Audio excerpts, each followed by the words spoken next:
டேய் என்னடா பண்ணி வச்சிருக்கீங்க? ஒரு 2 நாளுக்கு முன்னாடி தான் தமிழ் தலைவாஸ் டீம் தர்மராஜன் ரிலீஸ் பண்ணக்கூடாது, அவருக்கு ஃபர்ஸ்ட் சீசன் அதுதான். ஸோ ஃபர்ஸ்ட் சீசனை வச்சே நீங்கள் இடம் போட்டுறக்கூடாது, அவருக்கு தொடர்ச்சியாக வாய்ப்புகள் கொடுக்கணும்.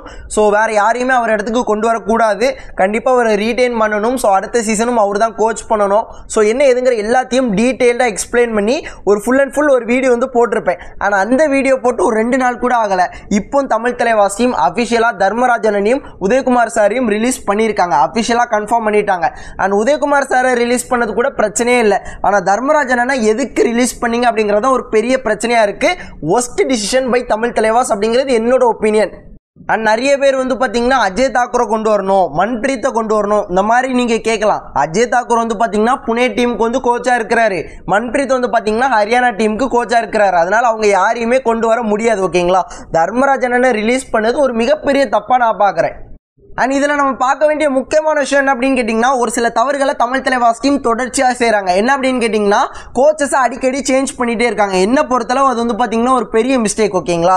ஒரு கோச்சுக்கு ஒரு 2-3 சீசன் வாய்ப்பு கொடுக்கணும். நீங்கள் எப்படி ஒரு சீசன் இல்லைனா 2 சீசன் இல்லைனா 1.5 சீசன் இல்லைனா அரை சீசன் இந்த மாதிரி வாய்ப்பு கொடுத்தீங்க அப்படின்னா கண்டிப்பாக அது வந்து செட்டே ஆகாது. ஒரு கோச்சுக்கு ஒரு 2-3 சீசன் தொடர்ச்சியாக வாய்ப்புகள் கொடுத்துருக்கணும். அதுவும் நம்ம தர்மராஜனை ஃபர்ஸ்ட் டைம் பிகேல வந்து பார்த்தீங்கன்னா கோச்சாக இருக்கிறாரு. ஸோ அப்போ அவருக்கு வந்து பார்த்தீங்கன்னா இன்னும் தொடர்ச்சியான வாய்ப்புகள் கொடுத்துருக்கணும். அப்படி கொடுக்காம நீங்கள் டேரெக்டாக ஒரு சீசனை வச்சு அவர் கனெக்ட் பண்ணி அவரை வந்து வெளியே எடுத்துட்டீங்க அப்படின்னா அது வந்து ரொம்ப பேட் மூவ் மாதிரி தான் தெரியுது. அது வந்து பார்த்தீங்கன்னா ஒரு அன்ஃபேரான விஷயம். அந்த மாதிரி கோச்சுக்கு தொடர்ச்சியாக வாய்ப்புகள் கொடுத்துருக்கணும்.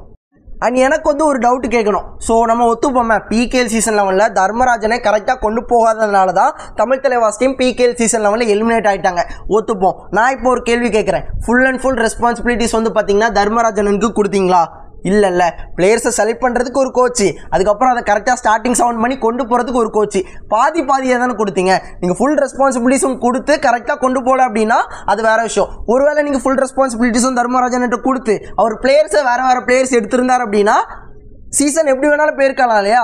ஸோ நீங்கள் ஃபுல் ரெஸ்பான்சிபிலிட்டிஸும் கொடுக்காம அரைகுறையாக கொடுத்து அதில் ஒழுங்காக பண்ண முடியாமல் ஃபஸ்ட்டு சீசன் ஸோ இந்த மாதிரிலாம் பண்ணி அவரை டேரெக்டாக நீங்கள் வெளியே கொண்டு போகிறது என்ன பொறுத்தளவு எனக்கு அது நல்ல விஷயமா தெரியல.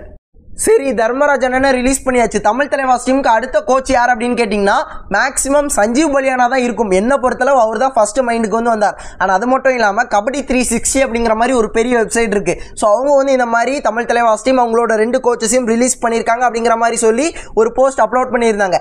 அதுக்கு கீழே நம்ம நண்பர் ஒருத்தர் வந்து கேட்டிருக்காரு, ஸோ அடுத்தது தமிழ் தலைவாஸ் டீமுக்கு கோச் யார், எனி கெஸ்ஸஸ் அப்படிங்கிற மாதிரி கேட்டிருக்காரு. அதுக்கு அவங்க என்ன ரிப்ளை கொடுத்துருக்காங்க அப்படின்னு கேட்டிங்கன்னா 2 வாட்டி பிகேஎல் டைட்டில் அடித்த ஒருத்தர் அப்படிங்கிற மாதிரி சொல்லியிருக்காங்க. சஞ்சீவ் பலியான் 2 வாட்டி டைட்டில் அடிச்சு கொடுத்துருக்காரு. பிகேஎல் சீசன் 3 பாட்னாக்கும் பிகேஎல் சீசன் 9 நம்ம ஜெய்ப்பூர் டீமுக்கும் அடிச்சு கொடுத்துருக்காரு. என்ன பொறுத்தளவு என்னோட ஒப்பீனியன் படி என்னோட கணிப்பின் படி அவராக தான் இருக்கும். எங்கள் தமிழ் தலைவாஸோட அடுத்த கோச் சஞ்சீவ் பலியான் அப்படிங்கிறது என்னோட ஒப்பீனியன் மட்டும் தான், அஃபிஷியல் கன்ஃபர்மேஷனோ எதுவும் கிடையாது. என்னோட ஒப்பீனியன் படி அவராக தான் இருப்பார் அப்படிங்கிறது எனக்கு தோணுது. ஸோ உங்களுக்கு என்ன தோணுது அப்படிங்கிறது மறக்காம கமெண்ட்டில் சொல்லுங்கள். ஸோ நீங்கள் என்ன நினைக்கிறீங்க? தர்மராஜனை ரிலீஸ் பண்ணது தமிழ் தலைவாஸ் டீமுக்கு நல்ல விஷயமா பேடான விஷயமா எல்லாத்தையும் கமெண்ட்டில் சொல்லுங்கள். இதே போல் நல்ல வீடியோவில் நாளைக்கு பார்க்குறேன். அது வரைக்கும் tata bye bye, see you நண்பா.